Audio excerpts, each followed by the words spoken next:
ഈ വീഡിയോയിൽ വളരെ ഇമ്പോർട്ടൻ്റ് ആയിട്ടുള്ളൊരു വിഷയമാണ്. പലപ്പോഴായിട്ട് നമ്മൾ ജിയോ പൊളിറ്റിക്സ് ആണ് നമ്മൾ കൂടുതൽ ഡിസ്കസ് ചെയ്യുന്നെങ്കിലും ഈ വിഷയം അഡ്രസ്സ് ചെയ്യപ്പെടേണ്ടത് വളരെ വളരെ അത്യാവശ്യമാണ്. കാരണം സൊസൈറ്റിക്ക് വളരെ വളരെ ഇമ്പോർട്ടൻ്റ് ആയിട്ടുള്ളൊരു വിഷയമാണിത്. അതായത് നമ്മളൊരു കാര്യം മനസ്സിലാക്കണം, വെസ്റ്റേൺ രാജ്യങ്ങളിൽ ഈ കഴിഞ്ഞൊരു 3 വർഷം കൊണ്ട് നടക്കുന്ന ഒരു പ്രതിഷേധമാണ് ഈ സൗജന്യ പാലസ്തീൻ, അതായത് ഫ്രീ പാലസ്തീൻ. ഇത് ഈ ജെൻസി, അതായത് ഇപ്പോഴത്തെ പുതിയ തലമുറയിൽപ്പെട്ട കുട്ടികൾ, യുവാക്കൾ, സ്റ്റുഡൻസ്, ഇവരിത് എന്തിനു വേണ്ടിയിട്ടാണ് നടത്തുന്നത് എന്നതിനെക്കുറിച്ച് യാതൊരുവിധ ബോധ്യവുമില്ലാതെ, ഇതിനെക്കുറിച്ച് ഒരു ഐഡിയയും ഇല്ലാതെ ഫ്രീ പാലസ്തീൻ എന്ന് പറഞ്ഞിട്ടുള്ളൊരു ഫ്ലാഗ് കിട്ടിക്കഴിഞ്ഞാൽ അതിൻ്റെ മറവിൽ എന്തും ആവാം എന്നുള്ള നിലയിലാണ് ഇവരുടെ ഇപ്പോൾ ഈ ഇടപ്പെട്ട കാലത്ത് നടത്തുന്ന പല പ്രതിഷേധങ്ങളും അങ്ങനെയാണ്. ഇവർക്ക് leftist മൂവ്മെൻറ്റുകളുടെ സപ്പോർട്ടുണ്ട്.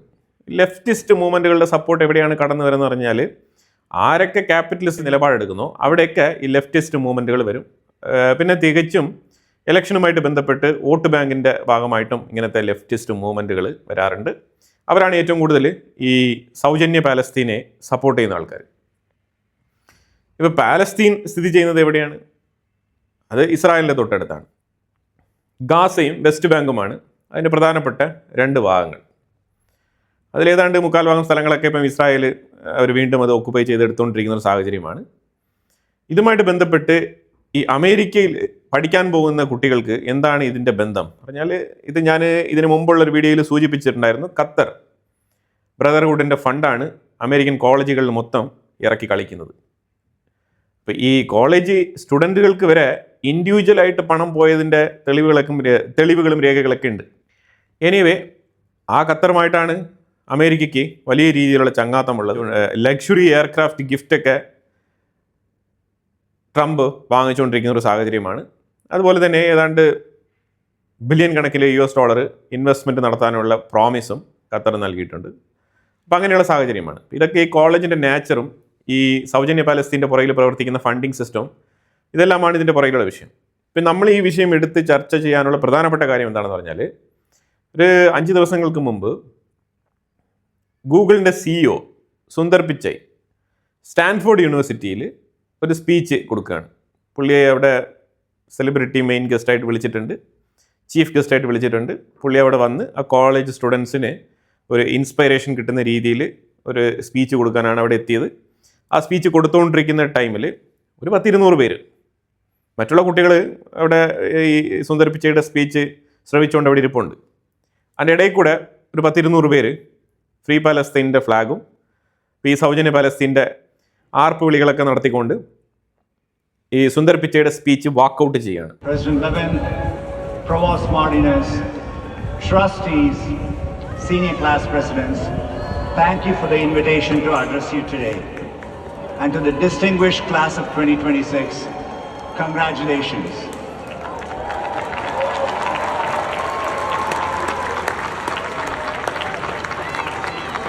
I must your parents, relatives, friends, professors and everyone who helped you reach this milestone.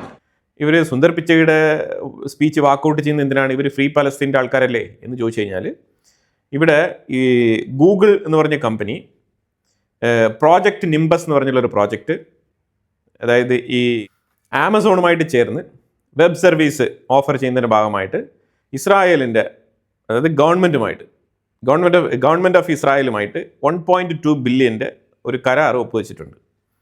അപ്പോൾ ആ പ്രോജക്റ്റ് ഇസ്രായേലിൻ്റെ ഉള്ളിൽ ഗൂഗിൾ എന്ന് പറഞ്ഞ സ്ഥാപനം നടത്തിക്കൊണ്ടിരിക്കുകയാണ്.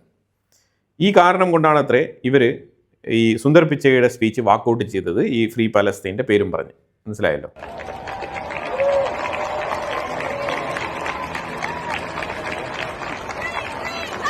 I must warn you all, this is only the second commencement speech I've ever given.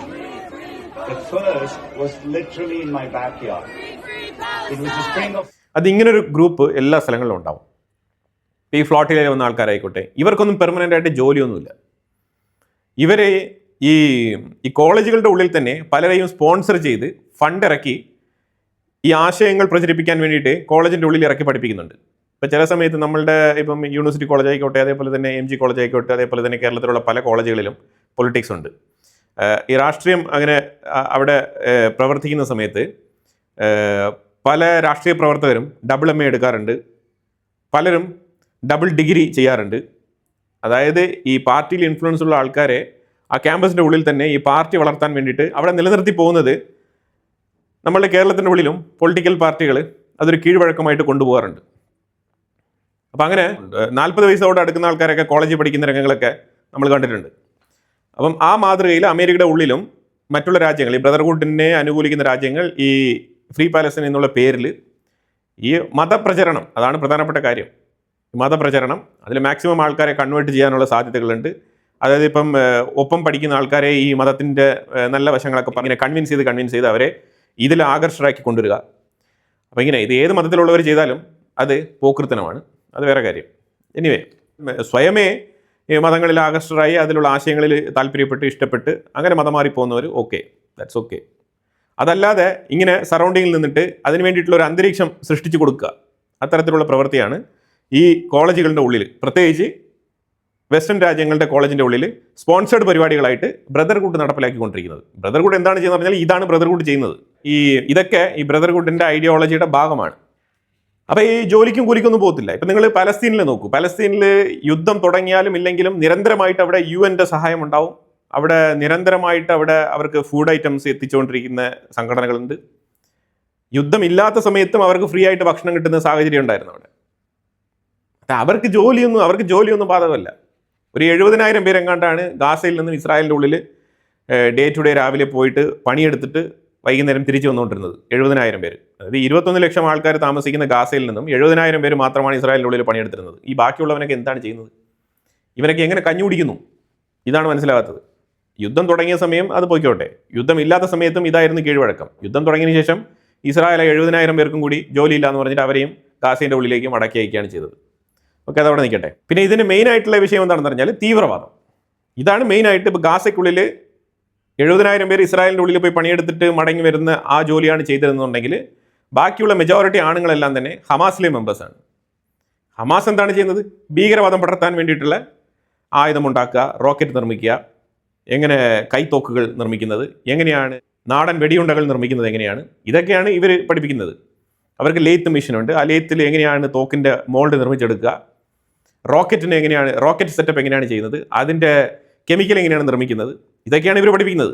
ഇപ്പം ലോകത്ത് എവിടെയൊക്കെ പ്രശ്നങ്ങൾ നടക്കുന്നു നോക്കും. ഇപ്പോൾ UK നോർത്തേൺ അയർലാൻഡിൽ ഇംഗ്ലീഷുകാരന്മാർക്കും ഇതേപോലെ ഈ ലെഫ്റ്റിസ്റ്റ് മൂവ്മെൻറ്റുകൾ, അതേപോലെ ഈ റെഫ്യൂജികളായിട്ട് വന്ന് കയറിയ ആൾക്കാർക്കിടയിൽ നല്ല രീതിയിലുള്ള സംഘർഷം നടക്കുന്നുണ്ട്. അതിനെക്കുറിച്ച് ആർക്കെങ്കിലും അവിടെ സൗജന്യ മൂവ്മെൻറ്റുകളെല്ലാം നടത്തുന്നുണ്ടോ എന്ന് വെച്ചാൽ ഇല്ല. അതുപോലെ പല മേഖലകളിലും നമുക്ക് പാകിസ്ഥാൻ്റെ ഉള്ളിൽ പ്രശ്നമുണ്ട്, അഫ്ഗാനിസ്ഥാൻ്റെ ഉള്ളിൽ പ്രശ്നമുണ്ട്. ഇവിടെ എല്ലാം തന്നെ ഫെമൈനുണ്ട്. ഇവിടെ എല്ലാം തന്നെ പോഷകാഹാരക്കുറവുണ്ട്, കുട്ടികൾ നേരിടുന്ന പ്രശ്നങ്ങളുണ്ട്, സ്ത്രീകൾ നേരിടുന്ന പ്രശ്നങ്ങളുണ്ട്. ഇതൊന്നും അഡ്രസ്സ് ചെയ്തുകൊണ്ട് ഒരു സൗജന്യ പാലസ്തീൻ മൂവ്മെൻറ്റും അവിടെ വരുന്നില്ല. ഇവർക്കെല്ലാം ആകെ കൂടി ഫോക്കസ് എന്ന് പറഞ്ഞാൽ ഈ സൗജന്യ പാലസ്തീൻ, അത് മാത്രമാണ്. പാലസ്തീൻ മാത്രമാണ് അവരുടെ വിഷയം, വേറെ ഒന്നും അവരുടെ വിഷയമല്ല. കാരണം എന്താണ്? ഒരു ഗ്ലോബൽ ഫോക്കസ്, അതുമായിട്ട് ബന്ധപ്പെട്ടാണ് ഇവരുടെ അജണ്ട സെറ്റ് ചെയ്തിരിക്കുന്നത്.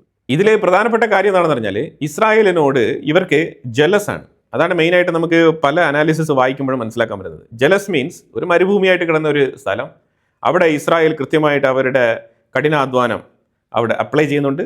ചെയ്ത് അവിടെ കടൽ വെള്ളം ശുദ്ധീകരിക്കുന്നത് മുതൽ വെജിറ്റബിൾസ് കോപ്സ് അവിടെ കൃഷി ചെയ്തെടുക്കുന്നത് വരെ, അതുപോലെ തന്നെ പല മേഖലകളിൽ ടെക്നോളജി, ഡിഫൻസ്, ടെലവീവ് എന്ന് പറഞ്ഞ ഒരു നഗരം, അതായത് ഒഴിവാക്കാൻ പറ്റാത്തൊരു നഗരമാണ്.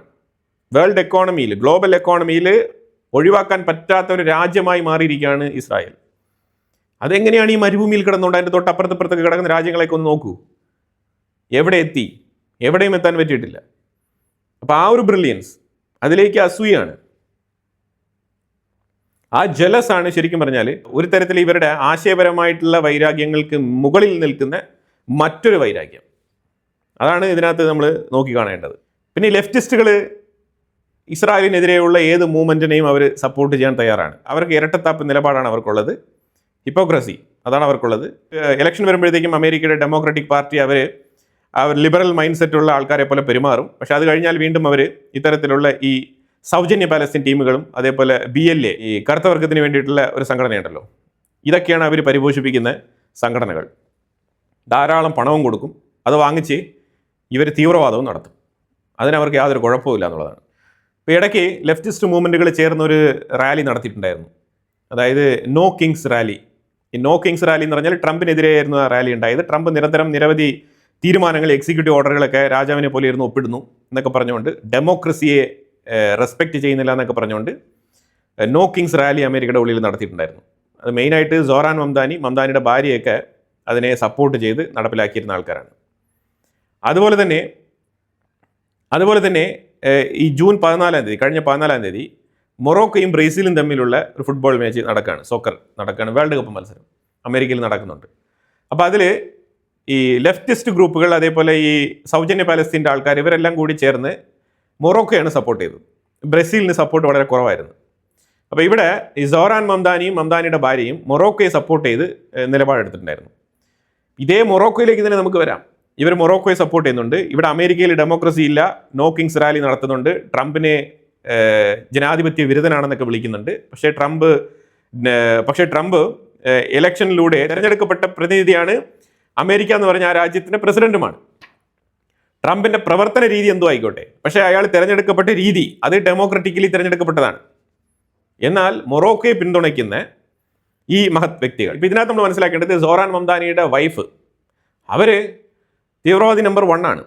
അതിന് പ്രധാനപ്പെട്ട കാരണം ഈ നോവ ഫെസ്റ്റിവലിൽ ഒക്ടോബർ 7, 2023 ഇസ്രായേലിൻ്റെ ഉള്ളിൽ ഈ ഹമാസ് ഭീകരവാദികൾ കടന്നു കയറി വന്നിട്ട് സ്ത്രീകളെയൊക്കെ ആക്രമിക്കുന്നുണ്ട്, അവരെ വല്ലാത്ത രീതിയിൽ, പുറത്തു പറയാൻ പറ്റാത്ത രീതിയിലൊക്കെ അവരെ പീഡിപ്പിക്കുന്നുണ്ട്.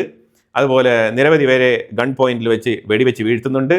ഇത്തരം ക്രൂരകൃത്യം ചെയ്തുകൊണ്ടിരിക്കുകയാണ്. ആ മസാക്കർ നടന്നുകൊണ്ടിരിക്കുന്ന സമയം അതിൻ്റെ ഇമേജ് കുറച്ചു കാലം കഴിഞ്ഞിട്ട് പോസ്റ്റ് ചെയ്യപ്പെടുന്നുണ്ട് സോഷ്യൽ മീഡിയയിൽ, ഇസ്രായേൽ യുദ്ധം തുടങ്ങിയതിന് ശേഷം. ആ സോഷ്യൽ മീഡിയയിൽ പോസ്റ്റ് ചെയ്ത ഇമേജിനെ, ഇസ്രായേലികളെ ആക്രമിക്കുന്ന അത്തരത്തിലുള്ള ഇമേജുകളെ എൻഡോസ് ചെയ്യുകയും അതിനെ ലൈക്ക് ചെയ്യുകയും ഷെയർ ചെയ്യുകയും അതിന് താഴെ വന്നിട്ട് കുറിപ്പെഴുതുന്ന, കമൻ്റ് ഇടുന്ന രീതിയിലുള്ള സോറാൻ മംദാനിയുടെ ഭാര്യ അവരത് ചെയ്തിട്ടുണ്ട്. അതിൻ്റെ പേരിൽ അവർക്ക് പോസിറ്റീവായിട്ടും നെഗറ്റീവായിട്ടും പലതരത്തിലുള്ള വിമർശനങ്ങൾ ഏറ്റുവാങ്ങിയ വ്യക്തിയാണ് ഈ സോറാൻ മംദാനിയുടെ വൈഫ്. അത് അവരുടെ കയ്യിലിരിപ്പുകൊണ്ടാണ്. ഇല്ലെങ്കിൽ ഏതൊരു മനുഷ്യൻ, ഇപ്പം ഇസ്രായേൽ ഗാസയിൽ നടത്തുന്ന ആക്രമണമായിക്കോട്ടെ, അതേപോലെ ഹമാസ് തീവ്രവാദികൾ ഇസ്രായേലിൻ്റെ ഉള്ളിൽ നടത്തിയ ആക്രമണമായിക്കോട്ടെ, ഇത് രണ്ടും തന്നെ പോസ്റ്റ് ചെയ്ത് ലൈക്ക് ചെയ്യാൻ പറ്റിയ രീതിയിലുള്ള ഫൂട്ടേജസ് ആയിരിക്കില്ല. സാധാരണ ഇത്തിരി മനുഷ്യത്തുള്ള ആൾക്കാർ എന്ത് ചെയ്യും? അതങ്ങ് ഒഴിവാക്കി പോലാണ് പതിവ്. കാണുമായിരിക്കും, പലരും അത് നോട്ടീസ് ചെയ്യുമായിരിക്കും, പക്ഷേ അത് ലൈക്ക് ചെയ്ത് അതിനെ വിമർശിക്കുന്ന രീതിയിലൊന്നും ആരും ഒന്നും ചെയ്യാറില്ല, മൊത്തത്തിൽ നമുക്ക് ഒറ്റ നോട്ടത്തിൽ കണ്ടു കഴിഞ്ഞാൽ. അപ്പോൾ അത്തരത്തിലുള്ള തീവ്രവാദ പ്രവർത്തനത്തിന് സപ്പോർട്ട് ചെയ്യുന്ന വ്യക്തികളാണ് ഈ ഞാൻ പറഞ്ഞ വ്യക്തികൾ. അപ്പോൾ ഇവർ ഈ മൊറോക്കോ ഫുട്ബോൾ ടീമിനെ സപ്പോർട്ട് ചെയ്തുകൊണ്ട് ഇവർ ഡെമോക്രസിയോടൊപ്പം നിൽക്കുന്നു എന്ന രീതിയിൽ ഇവരെ തന്നെ പ്രൊജക്റ്റ് ചെയ്യുന്നത് വളരെ റോങ് ആയിട്ടാണ്. ഇത്തരം ആൾക്കാർ തികച്ചും കള്ളന്മാരായിരിക്കും. അതാണ് നമ്മൾ മനസ്സിലാക്കേണ്ടത്. ഞാൻ പറയുന്നത് സോറാൻ മംദാനിയെ കുറിച്ചാണ്, ന്യൂയോർക്കിൻ്റെ മേയർ. അപ്പോൾ ഈ മംദാനി ഇപ്പോൾ ഈ മൊറോക്കോയെ കുറിച്ച് പറഞ്ഞല്ലോ. ഇപ്പോൾ മൊറോക്കോയെ കുറിച്ച് നമുക്ക് നോക്കാം. മൊറോക്കോയിൽ എന്താണ് പ്രശ്നം? മൊറോക്കോയിൽ ഇതുപോലെ, അതായത് ഇവർ ഈ ഫ്രീ പാലസ്തീൻ അഥവാ ഈ സൗജന്യ പാലസ്തീൻ, ഓസിന് ഭക്ഷണം കഴിച്ചുകൊണ്ടിരിക്കുന്ന ഇവർ പറയുന്ന വിഷയം എന്താണെന്ന് പറഞ്ഞാൽ, ഇസ്രായേൽ നടത്തിയത് മാത്രമാണ് ഒക്കുപ്പേഷൻ, മറ്റു ലോകത്ത് നടക്കുന്ന കാര്യങ്ങളൊന്നും തന്നെ ഒക്കുപ്പേഷൻ അല്ല. ഇപ്പോൾ ഡിസ്പ്യൂട്ടഡ് ലാൻഡുള്ള രാജ്യങ്ങൾ എത്ര എണ്ണമുണ്ട്? എല്ലാ രാജ്യങ്ങളുടെ ഇടയിലുമുണ്ട് ഡിസ്പ്യൂട്ട്. ഇപ്പം ഡിസ്പ്യൂട്ടഡ് ലാൻഡ്, ഇന്ത്യക്കും ചൈനയ്ക്കും ഇടയിൽ അക്സായ് ചിൻ ഡിസ്പ്യൂട്ടഡ് ലാൻഡാണ്. പാകിസ്ഥാനും ഇന്ത്യക്കും എതിരെ POK ഡിസ്പ്യൂട്ടഡ് ലാൻഡാണ്. അതുപോലെ ആഫ്രിക്കൻ റീജിയനിൽ എത്രയോ രാജ്യങ്ങൾ ഇപ്പോഴും, റുവാണ്ട, കോങ്കോ, ഇങ്ങനെയുള്ള പല രാജ്യങ്ങൾക്കിടയിലും ഡിസ്പ്യൂട്ട് ഉണ്ട്. കംബോഡിയ, തായ്ലാൻഡ് ഡിസ്പ്യൂട്ടഡ് ലാൻഡ് ഉണ്ട്. ഇതുപോലെ നിരവധി ഏരിയകളിൽ ഡിസ്പ്യൂട്ടഡ് ലാൻഡ് ഉണ്ട്. അവിടെയൊക്കെ ഇത്തരത്തിലുള്ള ഒക്കുപ്പേഷൻ തർക്കങ്ങൾ ഉണ്ട് താനും. ഈ മൊറോക്കോയെ സംബന്ധിച്ചിടത്തോളം, മൊറോക്കോ ഇതുപോലെ ഒരു ഒക്കുപ്പേഷൻ നടത്തിയ ഒരു രാജ്യമാണ്. ഈ മൊറോക്കോയിൽ നമ്മൾ മനസ്സിലാക്കേണ്ടത്, ഈ മൊറോക്കോ എന്ന് പറഞ്ഞ രാജ്യം ഈ ലോകത്ത് തന്നെ ഏറ്റവും വലിയ മരുഭൂമിയായിട്ടുള്ള സഹാറ മരുഭൂമിയുടെ വലിയൊരു ഭാഗം മൊറോക്കോയുടെ ഭാഗത്തുണ്ട്. സാഹിൽ റീജിയൻ്റെ അങ്ങറ്റത്ത് തുടക്കത്തിൽ കിടക്കുന്ന ആ മൊറോക്കോ, ആഫ്രിക്കൻ കോണ്ടിനെന്റിൽ കിടക്കുന്ന ലാൻഡാണ് മൊറോക്കോ. അപ്പോൾ ഈ മൊറോക്കോയിൽ റൂളിംഗ് പാറ്റേൺ നോക്കൂ. റൂളിംഗ് പാറ്റേൺ എന്ന് പറഞ്ഞാൽ ഒരു ഫാമിലിയുടെ ഡൈനാസ്റ്റിയാണ് അവിടെ റൂൾ ചെയ്യുന്നത്. 17th സെഞ്ചുറി മുതൽ അവിടെ ഈ ഒറ്റ ഫാമിലി ഡൈനാസ്റ്റിയാണ് അവിടെ റൂൾ ചെയ്യുന്നത്. അവിടെ കിങ് ആണ് റൂൾ ചെയ്യുന്നത്. ഈ കിങ് റൂൾ ചെയ്യുന്ന ഈ മൊറോക്കോയെ സപ്പോർട്ട് ചെയ്തുകൊണ്ടാണ് മംദാനിയും മംദാനിയുടെ വൈഫും നിലപാടെടുക്കുന്നത്. 17th സെഞ്ചുറി മുതൽ അലവൈറ്റ് എന്ന് പറഞ്ഞിട്ടുള്ള ഒരു ഫാമിലിയാണ് ഈ മൊറോക്കോയെ റൂൾ ചെയ്യുന്നത്. ഇവരുടെ 3-4 തലമുറകളിൽപ്പെട്ട ആൾക്കാരാണ് ഇപ്പം നിലവിൽ വരെ റൂൾ ചെയ്തുകൊണ്ടിരിക്കുന്നത്. ഇപ്പം മുഹമ്മദ് ദ 6th ആണ് ഇപ്പം റൂൾ ചെയ്തുകൊണ്ടിരിക്കുന്നത്. 6ാമത്തെ മുഹമ്മദാണ് ഇപ്പോൾ റൂൾ ചെയ്തുകൊണ്ടിരിക്കുന്നത്. ഇതിനു മുമ്പ് ഹസൻ ദ 2nd എന്ന് പറഞ്ഞുകൊണ്ട് അവിടെ റൂളിംഗ് ചെയ്തുകൊണ്ടിരുന്നു. ഈ ഹസൻ എന്ന് പറയുന്നത് ഈ 6th മുഹമ്മദിന്റെ ഫാദർ ആയിരുന്നു ഹസന്റെ ഫാദറാണ് അതിനു മുമ്പ് റൂൾ ചെയ്തുകൊണ്ടിരുന്നത്. അതായത് ഈ 5th മുഹമ്മദ് 1921 മുതൽ 1961 വരെ ഈ 5th മുഹമ്മദാണ് അവിടെ റൂൾ ചെയ്തിരുന്നത്. അത് കഴിഞ്ഞിട്ടാണ് പുള്ളിയുടെ മകനായിട്ടുള്ള ഹസൻ വരുന്നത്, 2nd ഹസൻ. അത് നെയിമിന്റെ സീക്വൻസ് വെച്ചിട്ടാണ് ഈ പേര് 1st 2nd എന്നൊക്കെ വരുന്നത്. ഹസൻ ആണെന്നുണ്ടെങ്കിൽ 1961 മുതൽ 1999 വരെ റൂൾ ചെയ്തിരുന്നു. അത് കഴിഞ്ഞിട്ട് ഇപ്പം 6th മുഹമ്മദ് റൂൾ ചെയ്യുകയാണ്. ഇപ്പം നിലവിൽ ഈ 6th മുഹമ്മദാണ് മൊറോക്കോയുടെ രാജാവ്. അതായത് കഴിഞ്ഞ 100 വർഷമായിട്ട് ഒരേ കുടുംബത്തിൽപ്പെട്ട 3 പേരാണ് ഈ മൊറോക്കോ ഭരിച്ചുകൊണ്ടിരിക്കുന്നത്. ഇലക്ഷനും ഇല്ല, അതുമില്ല, ഒന്നുമില്ല. ഇനിയിപ്പം അവിടെ ഈ ഗവൺമെൻറ്റിനെതിരായിട്ട് ഏതെങ്കിലും തരത്തിൽ പ്രൊട്ടസ്റ്റോ അവരെ ക്രിട്ടിസൈസ് ചെയ്തുകൊണ്ട് ഏതെങ്കിലും തരത്തിലുള്ള സ്റ്റേറ്റ്മെൻറ്റുകളോ അങ്ങനെ എന്തെങ്കിലും തന്നെ പുറത്തിറക്കി കഴിഞ്ഞാൽ ഇവർ ഈ 2nd ഹസൻ എന്ന് പറഞ്ഞ ആ ഒരു രാജാവിൻ്റെ കാലഘട്ടത്തിൽ ഒരു ജയിൽ ഇവർ പണിതിട്ടുണ്ട്. ടാസ്മാ മാർട്ട് എന്ന് പറഞ്ഞ ഒരു ജയിൽ ഇവർ പണിതിട്ടുണ്ട്. ഈ ടാസ്മാ മാർട്ട് എന്ന് പറഞ്ഞ ജയിൽ വളരെ ഫേമസ് ആണ്. നിങ്ങൾ ഓൺലൈനിൽ അടിച്ചു കഴിഞ്ഞാൽ നിങ്ങൾക്ക് മനസ്സിലാക്കാൻ പറ്റും. 1970 ഈ ടാസ്മാ മാർട്ട് കൊണ്ടുവരുന്നത്. അപ്പം ഇത് ആ സമയത്ത് ഹസൻ 2nd എന്ന് പറഞ്ഞ ആ കിങ് ആണ് അവിടെ റൂൾ ചെയ്തുകൊണ്ടിരുന്നത്. പുള്ളിക്കാരൻ ഈ ജയിലിനകത്ത് ആരെങ്കിലും കൊണ്ടുപോയി കഴിഞ്ഞാൽ പിന്നെ അവർ പുറത്തു വരില്ല, അവർ പുറലോകം പിന്നെ കാണില്ല. അത് ഈ ഗവൺമെൻറ്റിനെതിരെയുള്ള സ്വരങ്ങളെല്ലാം അടിച്ചമർത്തും. അത് കൊലപാതകം ചെയ്തിട്ടാണെങ്കിലും അടിച്ചമർത്തിയിരിക്കും. അതാണ് അവിടുത്തെ നിയമം, അന്നും ഇന്നും എന്നും. അപ്പോൾ ഇവിടെ പ്രധാനമായിട്ടും പൊളിറ്റിക്കൽ പ്രിസണേഴ്സിനെ കൊണ്ടുപോകാറുണ്ട്, അതേപോലെ പ്രതിഷേധിക്കുന്ന ആൾക്കാരെ കൊണ്ടുപോകാറുണ്ട്, ഗവൺമെൻറ്റിനെ വിമർശിക്കുന്ന ആൾക്കാരെ കൊണ്ടുപോകാറുണ്ട്. ഇത്തരത്തിൽ അവരുടെ നിലനിൽപ്പിന് ഭീഷണിയും തോന്നുന്ന എല്ലാവരെയും അവിടെ കൊണ്ടുപോകാറുണ്ട് ഈ ടാസ്മാ മാർട്ടിൽ. അതൊരു കൊലപാതക ജയിലാണ്. അപ്പോൾ ഈ സഹാറ ഡെസർട്ട് എന്ന് പറയുമ്പോഴത്തേക്കും വെസ്റ്റ് ആഫ്രിക്കയിലാണ് ഇത് സ്ഥിതി ചെയ്യുന്നത്. അപ്പോൾ ഈ വെസ്റ്റ് ആഫ്രിക്കയുടെ ഭാഗത്ത് ഈ സഹാറ മരുഭൂമിയിൽ സഹറാവി എന്ന് പറഞ്ഞിട്ട് ഒരു അറബ് ഗോത്രമുണ്ട്. സഹറാവി ഇവരൊരു പ്രത്യേക ഫാമിലി ഗ്രൂപ്പാണ്. വലിയൊരു ജനസംഖ്യയുള്ള ഏതാണ്ട് ഈ സഹാറ മരുഭൂമിയിൽ ഇവർ മൊറോക്കോയുടെ ഈക്വലായിട്ടുള്ള അത്രയും സ്ഥലം തന്നെ ഇവർ ഷെയർ ചെയ്തിട്ടുണ്ട്. ഇത് ശരിക്കും സ്പെയിൻ്റെ കീഴിലായിരുന്നു. ഈ സഹറാവി അറബ്സിൻ്റെ സ്ഥലം സ്പെയിൻ്റെ കീഴിലായിരുന്നു. ഇത് സുന്നി മുസ്ലിം ഫോളോവേഴ്സ് ആയിട്ടുള്ള ഗ്രൂപ്പാണ് ഈ സഹറാവി അറബ്സ് എന്ന് പറയുന്നത്. 1884 മുതൽ ഇത് സ്പെയിൻ്റെ കോളണിയായിരുന്നു. കോളനി വൽക്കരണത്തിൻ്റെ ഭാഗമായിട്ട് ഒരു 75 വർഷക്കാലം ഈ മരുഭൂമി സ്പെയിൻ്റെ കീഴിലായിരുന്നു. ഇൻക്ലൂഡിങ് ഈ സഹറാവി ഗോത്രത്തിൽപ്പെട്ട ഈ സുന്നികളും സ്പെയിൻ്റെ കീഴിലായിരുന്നു. 1975 സ്പെയിൻ ഈ സഹറാവി മരുഭൂമി വിട്ടിട്ട് ഇവർ പോകുന്നത്. പക്ഷേ അവർ സെപ്പറേറ്റ് ആയിട്ട് ഇൻഡിപെൻഡൻ്റ് ആയിട്ട് ഇവരെ വിട്ടിട്ടാണ് പോകുന്നത്. അവർ ഈ മൊറോക്കോ എന്ന് പറഞ്ഞ രാജ്യത്തിനോട് ചേർത്ത് വെച്ചിട്ടൊന്നും അല്ല പോയത്.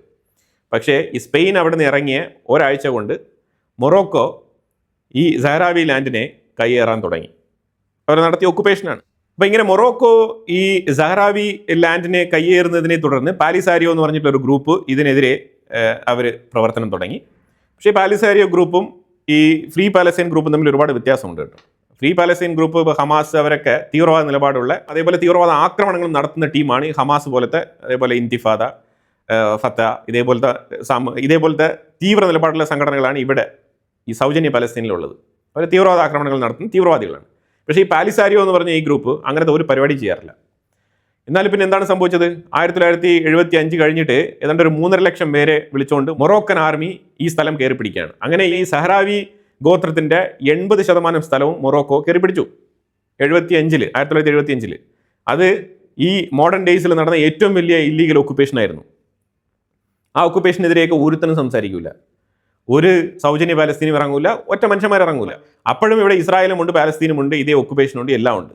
ഇസ്രായേലിനെതിരെ നിരന്തരം ആശയങ്ങളോടുകൂടി ഭയങ്കര ആക്രോശപരമായി ഇറങ്ങി വരുന്ന ഈ സൗജന്യ പാലസ്തീൻ ഗ്രൂപ്പൊന്നും ഈ 75 ശേഷം ഉണ്ടായ ഈ മൊറോക്കോയുടെ ആക്രമണത്തിനെതിരെ കണ്ടില്ല, ആരെയും കണ്ടില്ല. അത് മാത്രമല്ല, അതിനെ തുടർന്ന് ഇവർ 2700 കിലോമീറ്റർ ദൈർഘ്യമുള്ള ഒരു വാൾ, ഒരു ബ്രേക്ക് വാൾ പണിതിട്ടുണ്ട് ഇവർ.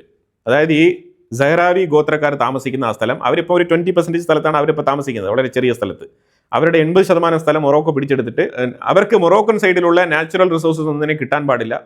അവർക്ക് വെള്ളം ആയിക്കോട്ടെ, അല്ലെങ്കിൽ അവർക്ക് എന്ത് തരത്തിലുള്ള ഫെസിലിറ്റിയും ആയിക്കോട്ടെ, അത് മൊറോക്കോയുടെ സൈഡിൽ നിന്നും പോകാൻ പാടില്ല എന്നുള്ള നിർബന്ധ ബുദ്ധിയോടുകൂടി ഇവർ 2700 കിലോമീറ്ററിന് ഇവരൊരു വാൾ പണിത് അവരെ സെപ്പറേറ്റ് ചെയ്ത് അവരെ മെയിൻലാൻഡിൽ നിന്നും അറുത്ത് മുറിച്ച് മാറ്റി.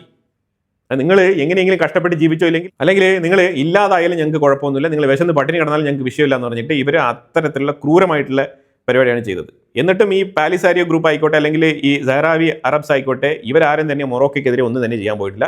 ഇപ്പോഴും ആ വാൾ നിലനിൽക്കുന്നുണ്ട്. ഇപ്പോഴും ഈ സഹറാവി എന്ന് പറഞ്ഞ ഈ അറബ് ഗോത്രം അവിടെ ഈ മൊറോക്കൻസിൻ്റെ പീഡനം സഹിച്ച് അവിടെ ജീവിക്കുന്നുണ്ട്. അതൊരു യാഥാർത്ഥ്യമാണ്. ഇതിനെതിരെ ഈ ടീഷർട്ട് ഇട്ടുകൊണ്ട് മൊറോക്കോയെ പിന്തുണച്ചുകൊണ്ട് ഫുട്ബോൾ മാച്ച് കാണാൻ പോയ സൊഹറാൻ മംദാനിയും മംദാനിയുടെ ഭാര്യയും ഇത്തരത്തിൽ മൊറോക്കോയ്ക്കെതിരെ നിലപാടെടുക്കുമോ? ഈ സഹ്റാവി ഗോത്രത്തിനെ സപ്പോർട്ട് ചെയ്തുള്ള നിലപാടെടുക്കുമോ? കാരണം ഇവരൊക്കെ ഭയങ്കര സൗജന്യ പാലസ്തീൻ സപ്പോർട്ടേഴ്സ് ആണല്ലോ. ജസ്റ്റ് ഒരു ചോദ്യമാണ്. ഇതൊക്കെ ചരിത്രം അറിയാത്തവൻ്റെ ചെവിയിൽ പോയിട്ട് ഇത്തരത്തിലുള്ള ചെമ്പരത്തിപ്പൂ റോസാപ്പൂവൊക്കെ വെച്ചാൽ മതി. ഈ ചരിത്രം വായിച്ച് പഠിച്ച് മനസ്സിലാക്കിയിട്ടിരിക്കുന്ന ആൾക്കാരുടെ അടുത്ത് പോയിട്ട് ഇത്തരത്തിലുള്ള ഉടായ്പകൾ, അതായത് ഈ സൗജന്യ പാലസ്തീൻ, ഞങ്ങൾ പാലസ്തീനു വേണ്ടി നിലപാടെടുക്കുന്നു, പാലസ്തീനിന് വേണ്ടിയിട്ട് അല്ലെങ്കിൽ ഗാസയ്ക്ക് വേണ്ടിയിട്ട് ഒരു നയ പൈസ കൊടുക്കാത്തവന്മാരാണ് ഈ 200 പേര് അടങ്ങുന്ന ഈ ഗ്രൂപ്പ് ഈ സ്റ്റാൻഫോർഡ് കോളേജിൽ നിന്ന് സുന്ദർ പിച്ചയുടെ സ്പീച്ചിൻ്റെ ഇടയിൽ വാക്കൗട്ട് ചെയ്തു പോയത്. ആരത്ത കൈക്ക് ഉപ്പ് തേക്കാത്തവനാണ് ഇവനൊക്കെ. എന്നിട്ടാണ് ഇവനൊക്കെ സൗജന്യ പാലസ്തീനിന് വേണ്ടിയിട്ട് കൊടി പൊക്കിക്കൊണ്ട് നടക്കുന്നത്. ഇവനൊക്കെ ഏതെങ്കിലും തരത്തിലൊരു കാരണം വേണം. ഇവൻ്റെ ഇപ്പം ഇത്തരത്തിലുള്ള കൊടി പൊക്കിക്കൊണ്ട് വാക്കൗട്ട് ചെയ്തത് കൊണ്ട് ഇസ്രായേലും ഗൂഗിളും ആമസോണും തമ്മിലുള്ള കോൺട്രാക്ട് റദ്ദാകുമോ? 1.2 ബില്യൺ വർത്തുള്ള ഡീലാണത്. അത് നടപ്പിലാകാതെ പോകുമോ? സ്വപ്ന ലോകത്ത് ജീവിക്കുന്ന കുറച്ച് സൗജന്യ പാലസ്തീൻ എന്ന് പറഞ്ഞുകൊണ്ട് നടക്കുന്ന കുറച്ച് ആൾക്കാർ, യുവാക്കൾ ചിന്തിക്കുക. അതായത് ഈ ഇസ്രായേൽ ഗാസയിൽ നടത്തിക്കൊണ്ടിരിക്കുന്ന വിഷയത്തിനും സ്റ്റാൻഫോർഡിൽ പഠിക്കുന്നതിനും തമ്മിൽ ഒരു ബന്ധവുമില്ല. അവിടെ ബന്ധം ഒന്നേ ഉള്ളൂ, അതാണ് ബ്രദർഹുഡ്. ഇന്ന് ഇസ്രായേൽ ഗാസയിൽ ആക്രമണം നടത്തുന്നു, അതിൻ്റെ കാരണമായിട്ട് ഇവർ സൗജന്യ പാലസ്തീൻ എന്ന് പറഞ്ഞുകൊണ്ട് കൊടിയൊക്കെ പൊക്കിക്കൊണ്ട് ഇവരിങ്ങനെ ആഗോളതരത്തിൽ പ്രൊപ്പഗണ്ട നടപ്പിലാക്കിക്കൊണ്ട് നടക്കുകയാണ്. നാളെ ഇവർക്ക് വേറൊരു റീസൺ ഉണ്ടാവും, അത്രയേ ഉള്ളൂ. കാരണം ഇവരുടെ ഉദ്ദേശം വേറെയാണ്. ഇവരുടെ ഉദ്ദേശം ഗാസയുടെ സ്വാതന്ത്ര്യമൊന്നുമല്ല. എന്നാൽ പിന്നെ ട്രംപിൻ്റെ ഗാസ പീസ് അക്കോർഡ് അതിൽ ഇവന്മാർ ആരെങ്കിലും മെമ്പറാണോ? ഒരിക്കലുമില്ല. ഇതേ വിഷയം, മൊറോക്കോയുടെ ഈ വിഷയം UN പോയപ്പോഴത്തേക്കും UN പറഞ്ഞത് നിങ്ങൾ ഇമ്മീഡിയറ്റ് ആയിട്ട് ഈ യുദ്ധം നടത്തണം, മൊറോക്കോ എടുത്ത് പറഞ്ഞത്. എന്നിട്ട് ഈ സ്ഥലം ആർക്കാണെന്നുള്ളത് ചർച്ചയിലൂടെ പരിഹരിക്കണമെന്നാണ് അന്ന് UN പറഞ്ഞത്. UN പോയിട്ടുള്ള ഒരു പ്രശ്നങ്ങളും ഇതുവരെ പരിഹരിക്കപ്പെട്ടിട്ടില്ല. അതാണ് യാഥാർത്ഥ്യം. അത് കശ്മീർ വിഷയമായിക്കോട്ടെ, ഇല്ലെങ്കിൽ ഇപ്പം ഇസ്രായേൽ ഗാസ വിഷയമായിക്കോട്ടെ, അല്ലെങ്കിൽ ഇപ്പം ഞാൻ പറഞ്ഞ ഈ മൊറോക്കോ സഹ്റാവി അറബ് ഗോത്രത്തിൻ്റെ വിഷയമായിക്കോട്ടെ, ഇതൊന്നും തന്നെ സോൾവ് ചെയ്യാനുള്ള കപ്പാസിറ്റി UN ഇല്ല. ആ പ്രശ്നം ഇപ്പോഴും തുടരുന്നുണ്ട്. നമ്മളിവിടെ പ്രധാനമായിട്ട് പറഞ്ഞു വെച്ചാൽ എന്താണെന്ന് പറഞ്ഞാൽ, ഇത്തരത്തിലുള്ള ഗ്രൂപ്പ്, ഇവരൊക്കെ അണ്ടർ വേൾഡിൽ പ്രവർത്തിക്കുന്ന കുറച്ച് ഗ്രൂപ്പുകൾ, ഇവർക്ക് ഫണ്ട് എവിടെ നിന്ന് വരുന്നുണ്ട്? ഇവർ കോളേജിൽ പോകുന്നത് പഠിക്കാനാണോ? ഇല്ലെങ്കിൽ ഇവർ പല പ്രൊപ്പഗണ്ട നടത്താൻ വേണ്ടി പോകുന്ന ആൾക്കാരാണോ? ഇത്തരത്തിലുള്ള പല വിഷയങ്ങൾ ഇതിനകത്തുണ്ട്. ഞാനിത് പുതിയ തലമുറയിൽപ്പെട്ട കുട്ടികൾക്ക് ഇതുമായിട്ട് ബന്ധപ്പെട്ട ഒരു അവയർനെസ് വേണം. അല്ലെങ്കിൽ ഇസ്രായേൽ ഗാസ അഥവാ ഇസ്രായേൽ പാലസ്തീൻ എന്നൊക്കെ പറയുന്ന ഈ ക്ലാഷ് ലാസ്റ്റ് 100 years ആയിട്ട് ഇത് വളരെ എഫക്റ്റീവായിട്ട് നടന്നുകൊണ്ടിരിക്കുന്ന ഒരു വിഷയമാണ്, ഒരു കോൺഫ്ലിക്റ്റ് ആണ്. എന്നാലോ ഇതിനൊരു 4000-4500 വർഷത്തെ പാരമ്പര്യമുണ്ട്, ചരിത്രമുണ്ട്. അപ്പോൾ ഒരുത്തനൊരു വിഷയം പറയുമ്പോഴത്തേക്കും നമ്മളത് സത്യമാണോ, അതിൻ്റെ ഡീപ്പായിട്ടുള്ള അനാലിസിസ്, ചരിത്ര പ്രാധാന്യം ഇതിനകത്തുണ്ടോ, എന്താണ് ഇതിൻ്റെ കണക്ഷൻ, എന്തുകൊണ്ടാണ് ഈ അടി നടക്കുന്നത്, ഇതിനെക്കുറിച്ചുള്ള അറ്റ്ലീസ്റ്റ് ചെറിയൊരു സാമാന്യ ബോധ്യമെങ്കിലും വേണം. അല്ലാതെ കൂടെയുള്ളവന്മാരൊക്കെ തുള്ളുന്നുണ്ട്, അതുകൊണ്ട് ഞാനും ഇറങ്ങി തുള്ളുകയാണ്, ഈ കൂടെയുള്ളവനൊക്കെ കൊടിയും പൊക്കിക്കൊണ്ട് സൗജന്യ പാലസ്തീൻ വിളിച്ചുകൊണ്ട് ഇറങ്ങി പോകുന്നുണ്ട്, അതുകൊണ്ട് ഞാനും കോളേജിൽ നിന്ന് ഇറങ്ങി പോവാണ്. ഇത്തരത്തിലുള്ള പരിപാടികളൊന്നും ചെയ്യാൻ പാടില്ല. ആ നഷ്ടം ആ സ്റ്റുഡൻറ്റിന് തന്നെയാണ്. അതാണ് മനസ്സിലാക്കേണ്ടത്. എന്തുകൊണ്ടാണെന്ന് അറിയാം, ഇപ്പോൾ ഇസ്രായേൽ വളരെ സക്സസ്ഫുൾ ആയിട്ടുള്ള ഒരു രാജ്യമാണ്. അപ്പോൾ സക്സസ്ഫുൾ ആയിട്ടുള്ള രാജ്യമായതുകൊണ്ട് മാവുള്ള മാവിലല്ലേ കല്ലെറിയൂ, അതേ അവസ്ഥയാണ് ഇവിടെയും. അതാണ് ഇവരുടെ പ്രശ്നം. ഇസ്രായേൽ ഈ മരുഭൂമിയിൽ കിടന്ന് ഒരു നമ്പർ 1 സക്സസ്ഫുൾ രാജ്യമായിട്ട് മാറിയിട്ടുണ്ട്. ഇവനൊക്കെ അതിനെ ചുറ്റിപ്പറ്റി താമസിക്കുന്നുണ്ട്. നൂറ്റാണ്ടുകളായിട്ട് ഇവനൊന്നും ഉണ്ടാക്കാൻ പറ്റാത്ത രീതിയിലുള്ള ഡെവലപ്മെൻറ്റാണ് ഇസ്രായേൽ ഉണ്ടാക്കിയിരിക്കുന്നത്. ഇത് അവന്മാർക്ക് പ്രശ്നമാണ്. അപ്പോൾ ഇവിടെ സൗജന്യ പാലസ്തീൻ പോട്ടെ, ഇനിയിപ്പോൾ നമ്മൾ സൗജന്യ സഹ്റാവി അറബ്സിന് വേണ്ടിയിട്ട് ഞങ്ങൾ ഫ്രീ സഹ്റാവി അറബ്സ് ലാൻഡ് എന്ന് പറഞ്ഞിട്ടുള്ളൊരു സംഘടന നമുക്ക് വേണമെങ്കിൽ തുടങ്ങാം. അതിനെക്കുറിച്ച് നമ്മൾ കുറച്ച് തീവ്രമായിട്ട് ആലോചിക്കേണ്ടിയിരിക്കുന്നു. കാരണം അതും അറബ്സാണേ. അപ്പോൾ ആ പ്രശ്നങ്ങളിലേക്ക് ഇടപെടുന്നില്ല. ഇവിടെ പാലസ്തീനിലേക്ക് മാത്രമാണ്, ഇവിടെ പാലസ്തീൻ അഥവാ ഗാസയിലേക്ക് മാത്രമാണ് ഫോക്കസ്. ഗാസയാണെന്നുണ്ടെങ്കിൽ നിരന്തരം ചെറുതായി പൊയ്ക്കൊണ്ടിരിക്കുകയാണ്. അതിനെക്കുറിച്ച് ഗാസയുടെ അത്തരത്തിലുള്ള ചെറിയ ചെറിയ പ്രശ്നങ്ങളെ അഡ്രസ്സ് ചെയ്യാനുള്ള സംഘടനയല്ല ഇതെന്നുള്ളത് വളരെ വ്യക്തമായിട്ട് മനസ്സിലാക്കാൻ പറ്റുന്നുണ്ട്. ഇതൊരു പൊളിറ്റിക്കൽ പ്രൊപ്പഗണ്ടയാണ്, ഇതൊരു ഗ്ലോബൽ നെറേറ്റീവാണ്. ഇത് ശരിക്കും ഒരു ലെഫ്റ്റിസ്റ്റ് മൂവ്മെൻ്റ് ആണ്, ക്യാപിറ്റലിസത്തിന് എതിരാണ്. ഇസ്രായേൽ ഒരു ക്യാപിറ്റലിസ്റ്റ് കൺട്രിയാണ്. അതുകൊണ്ടാണ് ലെഫ്റ്റിസ്റ്റും ഈ സൗജന്യ പാലസ്തീനും കൂടി ഒരുമിച്ച് ഇസ്രായേലിനെ എതിർക്കുന്നത്. ശരിക്കും പറഞ്ഞാൽ ഇതൊരു മൈൻഡ് മാപ്പിംഗ് വീഡിയോ ആണ്. കൃത്യമായിട്ട് നമ്മൾ ഈ ലോകത്ത് നടക്കുന്ന പലതരത്തിലുള്ള സംഭവങ്ങളെ നിരീക്ഷിച്ചു കഴിഞ്ഞാൽ നമുക്കിത് വളരെ വ്യക്തമായിട്ട് മനസ്സിലാക്കാൻ പറ്റും. ഞാനിതിവിടെ എടുത്ത് പറഞ്ഞത് എന്താ വെച്ചാൽ, സുന്ദർ പിച്ചയ്ക്കെതിരെ സ്റ്റാൻഫോർഡ് കോളേജിൽ നിന്നും ഒരു 200 വിദ്യാർത്ഥികൾ ഫ്രീ പാലസ്തീൻ വിളിച്ചുകൊണ്ട് വാക്കൗട്ട് ചെയ്തു. ഇതെന്തിനാണ്? അതിനെക്കുറിച്ച് നമ്മൾ അന്വേഷിക്കുമ്പോഴാണ് നമുക്ക് ഇത്തരത്തിലുള്ള വിഷയങ്ങളെല്ലാം മനസ്സിലാക്കാൻ പറ്റുന്നത്. കാരണം ഈ സുന്ദർ പിച്ചൈ എന്ന് പറഞ്ഞ ആൾ ഈ സ്റ്റാൻഫോർഡ് യൂണിവേഴ്സിറ്റിയിലെ മുൻ വിദ്യാർത്ഥിയാണ്, പൂർവ്വ വിദ്യാർത്ഥിയാണ്. അപ്പോൾ ആ വിദ്യാർത്ഥി, അതായത് ആ സ്റ്റാൻഫോർഡ് കോളേജിൽ പഠിച്ച് സക്സസ്ഫുൾ ആയിട്ട് ലൈഫ് നയിച്ചുകൊണ്ടിരിക്കുന്ന ഒരു വ്യക്തിയെ കൊണ്ട് അവിടെ ഈ കുട്ടികൾക്ക് റോൾ മോഡലായിട്ട് മാറിക്കോട്ടെ എന്ന് പറഞ്ഞിട്ട് അവിടെ സംസാരിക്കാൻ വിളിക്കുമ്പോൾ ഇത്തരത്തിലുള്ള ചില കീടങ്ങൾ അവിടെ നിന്ന് ഇറങ്ങിപ്പോവാണ്. മനസ്സിലായല്ലോ ഞാൻ പറഞ്ഞ എൻ്റെ പൊരുൾ എന്താണെന്നുള്ളത്. അപ്പോൾ ഇതിനെക്കുറിച്ചുള്ള അഭിപ്രായങ്ങൾ കമൻറ്റ് ബോക്സിൽ രേഖപ്പെടുത്തുക. കൂടുതൽ വാർത്തകളുമായിട്ട് അടുത്ത വീഡിയോയിൽ വരാം. Thank you so much.